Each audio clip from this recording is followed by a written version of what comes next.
dia a todos, né? Sejam bem-vindos a mais uma aula de Geografia. Galera, hoje nós iniciamos o quarto bimestre, né? E é o último bimestre que a gente tem para que a gente possa efetivamente concluir, né, o ano aí com êxito. Gostaria aqui até de esclarecer algumas coisas com vocês, né? Com relação à questão da aprovação ou à questão da não aprovação de vocês, gostaria, inclusive, que vocês acabassem postergando essas informações, né? Acabassem, na verdade, passando para frente essas informações. Os alunos que estiverem, né, assistindo às aulas, os alunos que estiverem cumprindo as suas atividades, vocês puderam ver agora, através das notas que foram colocadas lá no Aluno Online, que eles vão ter, né, uma avaliação bem positiva, né, as notas vão ser altas, o aluno está participando, consegue fazer uma boa prova, entrega as atividades, vai tudo dar certinho. Existe aquele outro aluno que, por algum motivo, né, ele inclusive apresenta a declaração para isso, ele não consegue assistir às aulas nem pela manhã e nem pela tarde, apesar de que nós temos casos, né, de alunos que assistem a aula, eles são da manhã, mas eles assistem a aula pela tarde, ou eles são da tarde e assistem a aula pela manhã, muitas vezes acontece, terceiro, segundo ano, ocorre muito isso. Mas ele mesmo assim, mesmo não conseguindo não conseguindo assistir às aulas, né, ele consegue enviar as atividades, então esse aluno ele também vai ser avaliado, óbvio que ele não vai receber a nota, né, que o aluno que assiste às aulas ali online, direitinho, ele tem, né, mas ele vai conseguir alguma coisa, ele vai ter alguma avaliação, e normalmente essa avaliação dele vai ser positiva, já que, em tese, né, não é culpa dele o fato dele não estar podendo assistir às avaliações. Então, esses são dois alunos que a gente considera que terão a avaliação positiva, né. Existe o terceiro caso, que é aquele aluno que ele não envia as avaliações e ele não assiste às aulas, e aí, nesse caso, esse aluno ele vai para a recuperação e ele vai ter que se esforçar muito para poder passar de ano, e tem aquele outro aluno que ele nem tem contato com a escola e tal, então esses aí, a coordenação está tendo uma busca ativa, né, para procurar encontrar esses alunos, mas caso não encontre também, não tem. Galera, por que eu estou querendo dizer isso para vocês, né? Muita gente acabou, na verdade, durante essa pandemia, vendendo a ideia, né, de que não vai haver reprovação e de que vai ser inventada alguma nota. Gente, isso é ilegal. Isso é ilegal. Né? Não existe legalidade em inventar uma nota para o aluno. Porque fulano não tem. Não existe isso. Né? E não existe também a possibilidade da gente criar uma espécie de passaporte automático. Eu estou falando, na verdade, por mim, e eu acredito que posso falar pela área a qual eu coordeno. Não existe a possibilidade de nós criarmos um passaporte automático. O aluno não veio, não participou, não cumpriu as atividades, no final do ano ele apareceu, fez ali uma provinha mequetrefe e acabou aprovado. Isso também não é pautado na legalidade, não é pautado na ética, não é pautado na moralidade. Então, isso não vai ser feito. Então, o que eu queria, caso vocês possam, né, é repassar essa mensagem para os alunos, né, chegar e dizer, galerinha, vamos lá, vamos procurar, vamos se esforçar, vamos assistir às aulas, porque, senão, galera, o que nós vamos ter, na verdade, é um Ardalto Bezerra lotado de segundos anos, né, lotados de primeiros anos, e dificilmente vai ter algum terceiro ano, porque ali a gente vai formar no máximo 2 ou 3 terceiro anos, e ninguém vai tá aqui burlando a lei ou sendo antiético ou imoral para poder fazer isso. Como eu disse, eu posso falar por mim, posso falar pela área a qual eu coordeno, tá?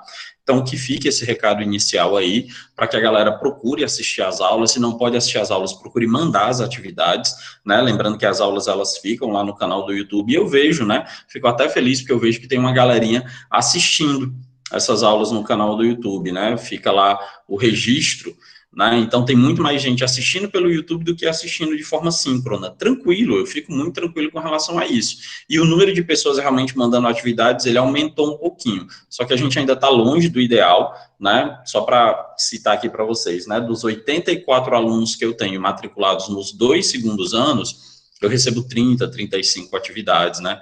Então, isso ainda é um número muito, juntando as duas turmas, isso ainda é um número muito abaixo do que a gente quer, tá bom? Então, fica aqui esse meu recado inicial, até para que a gente crie, né, uma consciência de que não vai haver aprovação automática, de que as pessoas vão ter que dar alguma coisa para poder também receber essa aprovação, tá bom?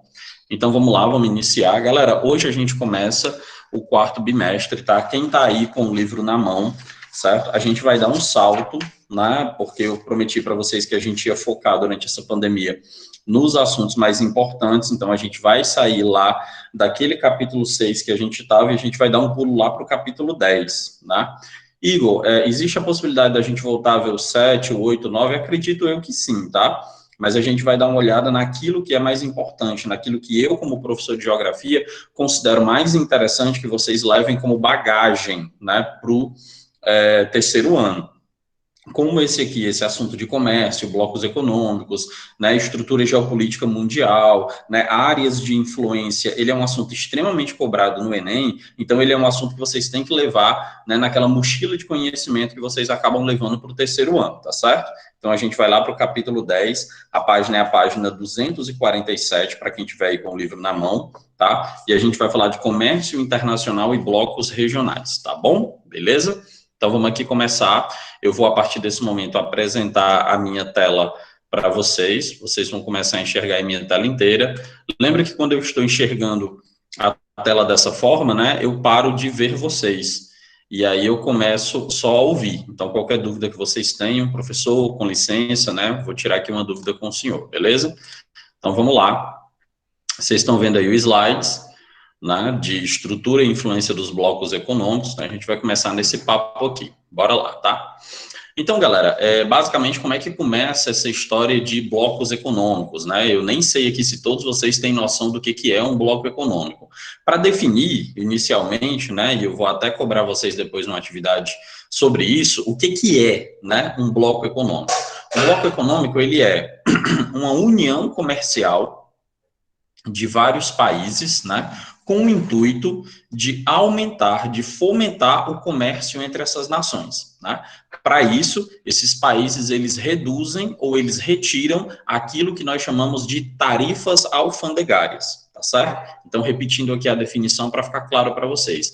É uma associação comercial criada por vários países para aumentar, para fomentar o comércio entre eles. Para isso, os países eles acabam reduzindo ou retirando as tarifas alfandegárias, tá? Que são aquelas tarifas cobradas dos produtos, tanto que são importados, né, quanto aqueles que são exportados, tá certo? Então, vamos lá, então, continuando aqui. Esses daqui, galerinha, são os principais blocos econômicos do mundo, né? Aí para vocês tem 7 blocos econômicos, mas eu vou apontar para vocês quais são os principais blocos econômicos que nós temos, tá? Então, o principal bloco econômico que nós temos, o principal bloco econômico do mundo, aquele bloco econômico que ele é uma referência para todas as nações do mundo, né? Para todas as nações que têm blocos econômicos, é esse aqui, ó, é a União Europeia. É o maior bloco econômico do mundo, ele é o bloco econômico mais avançado, né, e ele é o bloco econômico que melhor se estruturou ao longo do tempo. Ele teve uma baixa agora recentemente, né, então eu quero até que vocês desconsiderem a presença do Reino Unido aqui nessa definição, porque como esse mapinha aqui, ele é um mapa de 2017, ele ainda tem o Reino Unido colocado aqui na tela com vocês, tá? Mas nesse momento, o Reino Unido, ele não pertence mais a esse bloco econômico, né? A esse bloco econômico que a gente chama de União Europeia, beleza? O segundo bloco econômico mais importante do mundo, e esse é bem legal da gente falar, né? Porque é o nosso bloco econômico, é o Mercosul, né? Que a gente entende como o Mercado Comum do Sul. Ele pega esses 4 países aqui, ó, galera: a Argentina, o Paraguai, o Uruguai, o Brasil e a Venezuela. Né? Aí são só 5, né? Eu vi que a União Europeia é um bocado. É exatamente esse o grande problema, galera. A União Europeia, ela tem a vantagem, né, de ter se estruturado ali num continente relativamente pequeno, né? Se a gente pegar a Europa toda e tirar, né, a Rússia da Europa, e a gente espremer a Europa, ela cabe toda dentro do Brasil, na verdade, cabe toda ali quase na metade do território brasileiro, né? A Europa tem ali pouco mais de 4 milhões e 800 mil quilômetros quadrados, o Brasil tem quase 9 milhões, né? Então, o Brasil é bem maior do que a Europa. Então, é um continente pequeno, os países, eles fazem fronteiras com várias nações, né? Você pega, por exemplo, ali uma nação importante como a Alemanha, né? Ela faz fronteira com a França, faz fronteira com a Bélgica, com a Suíça, com a Holanda, né? Faz fronteira do lado de lá com a República Tcheca, faz fronteira do lado de lá né, com a Polônia, né, então é um país muito central, né, você vai ter outras nações ali importantes, mas essa eu usei para exemplificar aquilo que realmente acontece quando você tem um território pequeno para formar um bloco econômico, fica mais fácil. No caso do território da América do Sul, ele é um território grande, é um território que ele vai ter muita diferença entre os seus países, né? Diferença econômica, diferença social, diferença cultural, mas a principal diferença é a diferença econômica, né? O Brasil, ele praticamente representa ali toda a economia da América do Sul, né? Se a gente somar todos os outros países, a gente não tem um PIB do tamanho do Brasil, só para ter noção, tá, galera? Então, por isso fica difícil a gente formar um baita bloco aqui na América do Sul. Mas tem se pensado nisso, né? Não é uma coisa que está fora aí de cogitação para os próximos anos, mas a gente precisa que os governos que assumam a presidência e a liderança dessas nações, eles foquem, né, em conseguir fazer com que esse plano, né, ele saia do papel, beleza? Então, o Mercosul, ele é o Mercado Comum do Sul, ele reúne ali, né, Brasil, Argentina, Paraguai, Uruguai e Venezuela, certo? E ele é o segundo bloco econômico mais importante do mundo. Terceiro bloco econômico, né, que a gente considera extremamente importante, é esse aqui que eu estou apontando com o mouse, ó, a APEC, né, que é a Associação de Cooperação Econômica da Ásia e do Pacífico, gigantesco também, e esse é o único bloco econômico do mundo que ele vai reunir países de continentes diferentes, né? Ou seja, a APEC, ela vai ter países da Ásia e ela vai ter países da América, né? Então, são dois países diferentes ali que compõem a APEC. Vocês podem até ver aqui, né? Ó, tem países da Oceania também, desculpa, tá? E aí ele vai ter aqui, ó, o Japão, ele vai ter a China, mas ele vai ter também a Austrália, ele vai ter a Nova Zelândia, mas ele vai ter os Estados Unidos e vai ter o Chile, né? Ou seja, tem o Japão e a China da Ásia, tem a Nova Zelândia e a Austrália da Oceania, e tem os Estados Unidos e o Chile, por exemplo, né, como sendo países do continente americano, da América, né? Ou seja, você vai ter, né, multicontinentes dentro de um bloco econômico. Então, essa APEC, ela é engraçada porque ela é o único bloco econômico que possui países de continentes diferentes, tá? E aí a gente vai para o quarto, a gente vem bem aqui para cima, ó, e aí a gente vai falar do NAFTA, e aí eu quero só que vocês atentem para uma coisa, tá? Quando for colocar NAFTA lá na questão, na atividade, escrever no caderno alguma coisa, não coloca mais NAFTA, coloca outro nome, tá? Coloca esse nomezinho agora, ó, USMCA, tá? O SMCA, essa foi uma alteração desse ano, né, o final do ano de 2009, início do ano de 2020, quando o Donald Trump, que é o atual presidente dos Estados Unidos, né, está concorrendo agora à reeleição, ele ele encerrou o contrato do NAFTA, né, o acordo do NAFTA ele foi encerrado, e o NAFTA ele foi automaticamente transformado em alguma outra coisa. Essa alguma outra coisa é o SMCA. U de uva, S de sapo, M de maçã, C de cavalo, A de avião, né? O SMCA, que na verdade, galera, é uma sigla para definir ali, né, United States, México, né, e Canadá, né? Ou seja, gastei o meu inglês todinho agora aqui com vocês na aula, né? Na verdade é o que significa lá, Estados Unidos, México e Canadá, são as iniciais dos 3 países que compõem esse bloco econômico, tá certo? Por fim, galera, a gente chega, né, àquele quinto que a gente considera mais importante, aquele quinto mais representativo, que é a CEI, né, a Comunidade dos Estados Independentes, né? A Comunidade dos Estados Independentes, ela é um bloco importante porque ela tem ali dentro, né, a poderosa e gigantesca Rússia, né? Então, essa Comunidade dos Estados Independentes, ela é um bloco econômico formado, né, ela é um bloco econômico formado por países da antiga União Soviética, a União Soviética que se dissolveu ali completamente no final dos anos 80, início dos anos 90, ela deu origem, né, a um bloco econômico baseado no sistema capitalista de produção, que é a Comunidade dos Estados Independentes. Então, vamos lá. Igor perguntou, quais são os 5 principais blocos econômicos do mundo? Repetindo, União Europeia, Mercosul, APEC, o SMCA, que não é mais NAFTA, e a CEI, beleza? Então, aqui vocês têm um exemplo muito claro, né, desses blocos econômicos aqui. Existem outros, né, vocês estão vendo aí a Comunidade Andina de Nações, né, o mercado comum dos países da África, a gente tem também a ASEAN, né, que é o mercado comum dos países do Sudeste Asiático, a gente tem um pequeno bloco econômico lá em cima da Europa, né, na parte norte da Europa,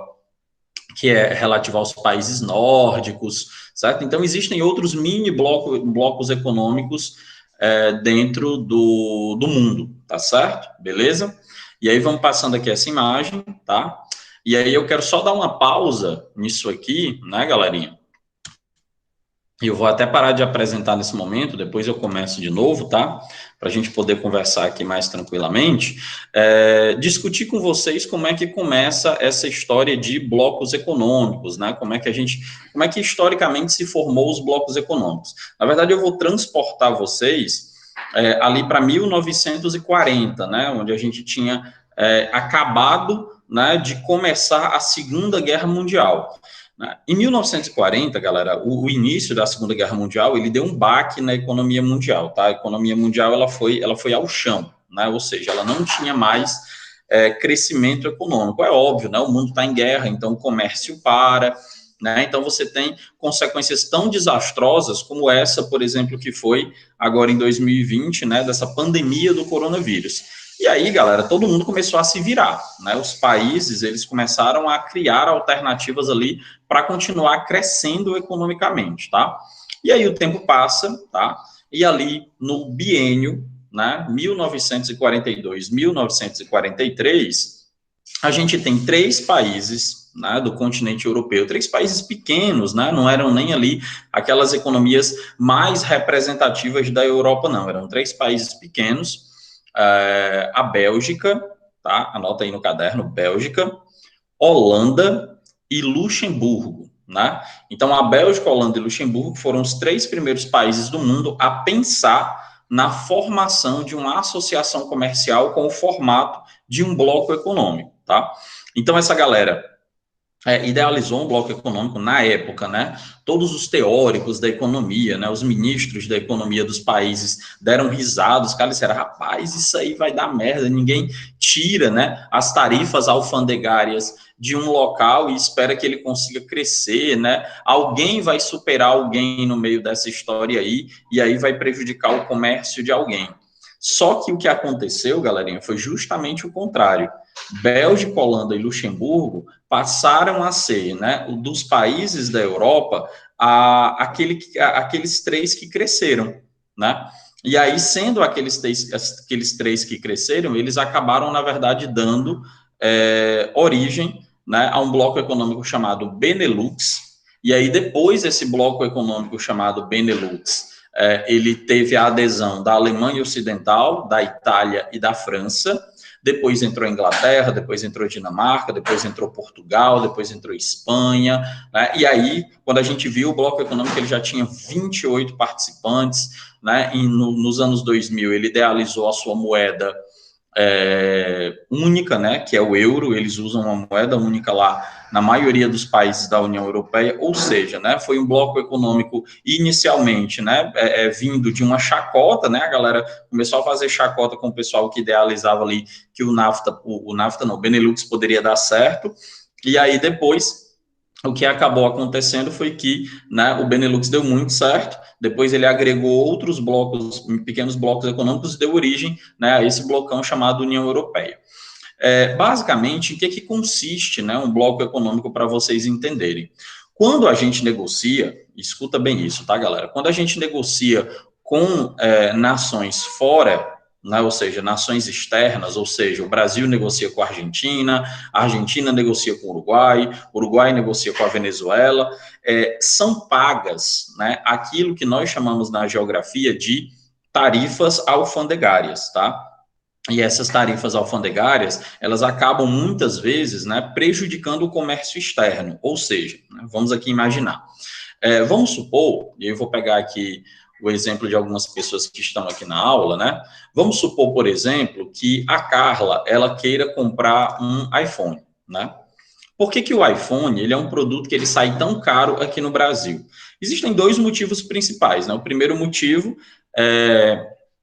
é porque, né, cobra-se o preço que o mercado está disposto a pagar, né? Então aqui tem gente disposta a pagar mais de 2, 3 mil reais num telefone, e é um mercado de pouquíssima competitividade, né? O mercado brasileiro é um mercado pouquíssimo competitivo, então a galera vai e paga pelo iPhone. Mas um dos outros principais motivos, galera, são os impostos, a carga tributária que é cobrada para que um iPhone ele chegue, né, para as pessoas aqui do Brasil. Então, se um produto ele sai, por exemplo, sei lá, por $600, 700, $800 lá dos Estados Unidos, ele não chega aqui no Brasil de forma nenhuma por menos de $1.000, $1.200, ou seja, ele quase dobra de preço. E por que ele dobra de preço? Um dos motivos é esse, né, uma questão do mercado pouco competitivo e das pessoas estarem dispostas, né, a pagar esse valor pelo eletrônico, mas o outro motivo, galera, é porque quando ele passa ali nos portos, quando ele passa ali nos aeroportos, ele tem que pagar uma tarifa alfandegária, ele tem que pagar um imposto para poder ser vendido aqui no Brasil. E esse imposto, dependendo do tipo de produto, ele pode até dobrar o preço do produto, tá certo? Se vocês conseguiram entender isso, eu quero que vocês entendam também que Bélgica, Holanda e Luxemburgo, lá na década de 40, eles resolveram zerar esses impostos. Eles chegaram e disseram assim, olha, aos poucos, nós vamos buscar zerar esses impostos para que a gente possa conseguir aumentar o comércio entre nós. Por isso que eu disse a vocês que muitos economistas na época criticaram a medida, né? Porque disseram assim, olha, isso não vai dar certo. A economia de algum desses países aí, ela vai ficar desprotegida, a economia de alguma dessas nações aí, ela vai ser superada por outras nações, e aí isso vai gerar um problema. E aí, galera, ao invés de gerar um problema, foi uma solução. Abriu-se um mercado de maior competitividade, abriu-se um mercado onde as pessoas conseguiam comprar e vender produtos muito baratos, porque as tarifas alfandegárias elas foram retiradas. É óbvio que teve alguém que se deu um pouco melhor do que o outro, nesse caso a gente pode até citar, foi a Holanda que acabou crescendo mais, mas rapidamente Bélgica e Luxemburgo conseguiram, né, alcançar patamares de crescimento também extremamente satisfatórios, e aí o bloco econômico se tornou um sucesso. A partir desse momento, né, a União Europeia cresceu, e lá na década de 90, né, quando houve a queda do Muro de Berlim, né, o fim do socialismo científico, né, e toda aquela história, o mundo se abriu à ideia de blocos econômicos. Então, em 1990 vai surgir o NAFTA, em 92 vai surgir o Mercosul, né, em 93 surge a Comunidade Andina de Nações, ou seja, a partir dos anos 90, estou falando de 30 anos atrás, a galerinha se tocou que blocos econômicos eram uma chave para a saída, né, do comércio mundial. Então, essa ideia de criação de blocos econômicos, ela acabou pegando, tá? E aí, pode ser que algum de vocês aqui tenha uma dúvida, imagine o seguinte, né? Professor, mas o país, ele só pode negociar, ele só pode vender e ele só pode comprar de dentro do bloco e para dentro do bloco? Não, galera. Tira isso da cabeça de vocês, tá? O país, ele pode comprar e pode vender de quem ele quiser. Agora, as facilidades dessas tarifas alfandegárias mais baixas, as facilidades dessas tarifas alfandegárias reduzidas e até zeradas, ela só se dá dentro do bloco econômico. Então, por exemplo, é muito mais vantagem o Brasil, por exemplo, comprar calçados da Argentina, que ele não paga nada de tarifa, tem que pagar o preço do produto. Ele não paga nada de tarifa, do que, por exemplo, o Brasil importar sapatos dos Estados Unidos. É muito melhor para a Argentina comprar carros produzidos no Brasil do que carros, por exemplo, produzidos no México. É muito melhor para a França comprar produtos metalúrgicos da Itália do que comprar da Austrália, porque França e Itália fazem parte do mesmo bloco econômico. Ou seja, aquela definição que eu dei a vocês no início de um bloco econômico, ela vale para o raciocínio completo que eu tenho que ter sobre ele. Ou seja, um bloco econômico, ele fomenta, ele aumenta a negociação, o comércio entre as nações. Por quê? Porque ele retira os entraves, ele retira as tarifas alfandegárias. Tá certo? Beleza? Deu para entender isso aí direitinho? Ok. Vou voltar aqui para o slide, então, vou voltar a apresentar, porque agora eu vou mostrar a área de influência, né, lá dos blocos econômicos que a gente tem, né, e das principais nações do mundo, tá bom? Então, eu vou voltar aqui a apresentar o slide para vocês, e aí a gente chega aqui nesse momento né, falando da área de influência dos principais blocos econômicos. Então, nós temos, né, o NAFTA, que agora não é mais NAFTA, né, que é o SMCA, a gente tem que se acostumar a falar o SMCA.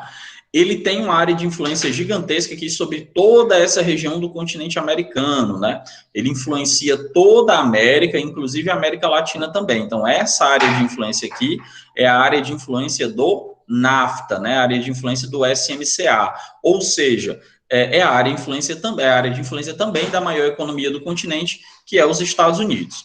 Já, por exemplo, a União Europeia, ela tem uma grande área de influência, né, em toda a Europa Ocidental, em toda a Europa Oriental e em todo o continente africano, né? A África, ela ainda tem uma conexão muito grande com a União Europeia, né?